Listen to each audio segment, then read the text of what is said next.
The angel of the Lord declared unto Mary, and she conceived by the Holy Spirit.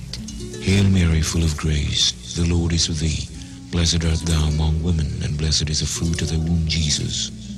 Holy Mary, Mother of God, pray for us sinners now and at the hour of our death. Amen. Behold the handmaid of the Lord. Be it done to me according to your word. Hail Mary, full of grace, the Lord is with thee. Blessed art thou among women, and blessed is the fruit of thy womb, Jesus. Holy Mary, Mother of God, pray for us sinners now and at the hour of our death. Amen. And the Word was made flesh, And dwelt amongst us. Hail Mary, full of grace, the Lord is with thee.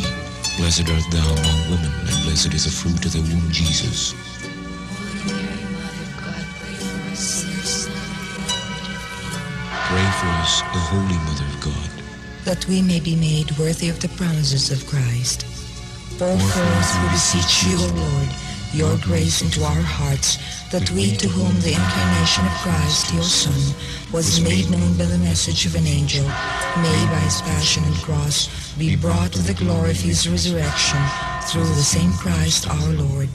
Amen.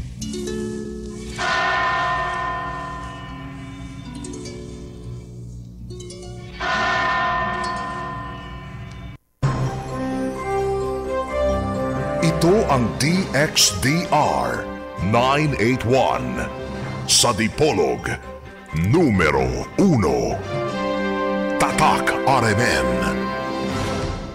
Tatak, alas 6 sa buntag. Mga hinikanan, mga tinahod nga tigpaminaw, mga kasama ang tulumanon, niining adlaw sa Ginoo, adlawng Domingo, giuluhan ang kahayag sa pagtuong Katoliko aniyan usab sa kahanginan, of course din higapon sa RMN Dipolog, DXDR 981 AM, usab na ka simulcast sa FM band 94.1. Sige po no, nagka-live stream sa internet, sa website sa RMN Dipolog, ang rmndipolog.weebly.com. Sige hapon, kining upos niyong alagad sa mong tulumanon, Silbert Don Doyano, Senior alias Veritas, maog kihapoy makiguban kaninyo sa maog tulumanon.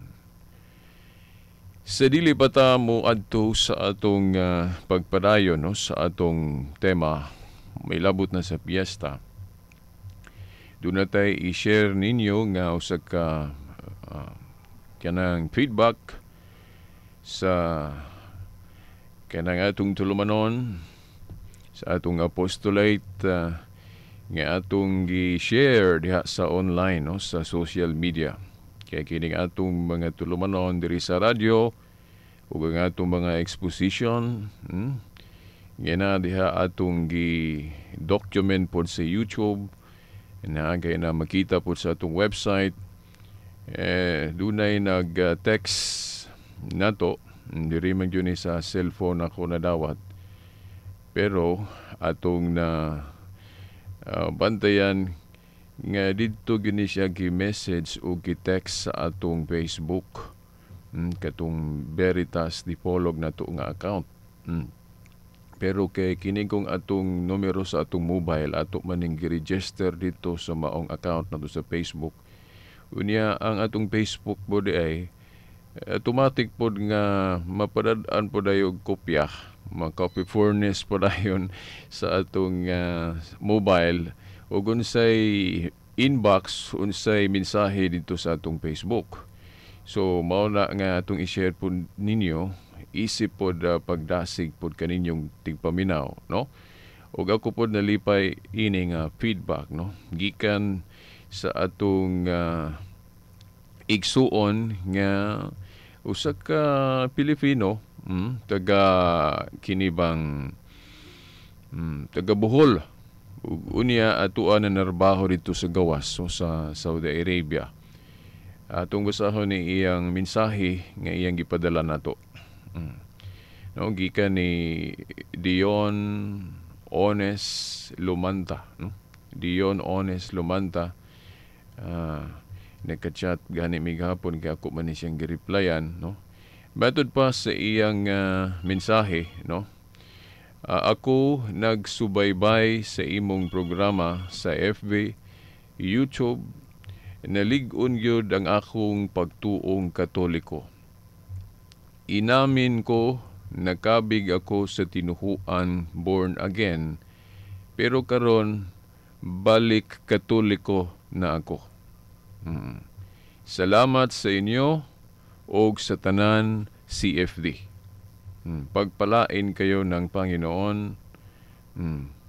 Okay, muna ang iyang mensahe, no? Gani basig madunggan po niya. Kay nagsubaybay man siya, no? Nagsunod gud siya sa atong tulumanon. Unya diha na sa YouTube. Ya to man po ning i-share diha sa FB. So, salamat kayo nimo, no? Edion Ones Lumanda yan diya sa Saudi Arabia. Salamat kay nini. Ako isip sulugoon ining maong tulumanon instrumento, no?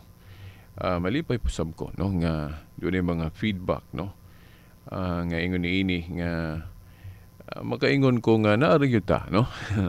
Naaragyo'y blessing, no, ang maong tulumanon. Og sa ingon sa inyong mga pagpahibalo, pagpasalamat sama ni ini, masamot po ni, no, makasamot po ni pagpadasig nako, no. Kay tao ra gud po ko, no. Nanginahanglan po og mga pagpadasig. Pero hinoon kining pagpangalagad sa atong pagtuo, pagpangalagad sa Ginoo, wala hinoon po ni noon ga depende sa mga praising o kanang mga ingon ani ba, no. Bisan pa og walay mga pagpadasig, bisan pag walay mo kuan, no, kanang mo mensahe og sama niini, no. Aduna man o wala, kinahanglan gyud ta moalagad sa Ginoo. Manaingon nga dunay mo daig o wala man, kinahanglan gyud buhaton nato ang atong responsibilidad isip mga matuuhon o isip mga Kristiyano. So salamat kayo, no. Gani iya pang saysay dinhi nga dito sa iyang dapit dunay mga dili Katoliko o kanang tapig-tapig gani pod ang ila bang kanang pagbansay sa ilang pagtuo dili lang sa Katoliko kundi bisan pagali sa mga ubang tinuhuan nga tuwa dito sa maong dapit, no. Tapig-tapig kay gibawal dito sa ilang dapit kanang Biblia o kanang pagbansay ba sa atong Kristohanon nga pagtuo. Medyo liso dito sa maong dapit, no. Tapig-tapig ang ilang pagtuon sa Biblia. Tapig-tapig ang ilang kanang pagpadayag sa ilang pagtuong Kristiyano. No, atong iampo pod ang maong dapit nga maabot unta ang panahon nga libre na. Doon na freedom ang mga Kristiyano dito sa maong dapit so pagbansay, no, sa ilang pagtuo.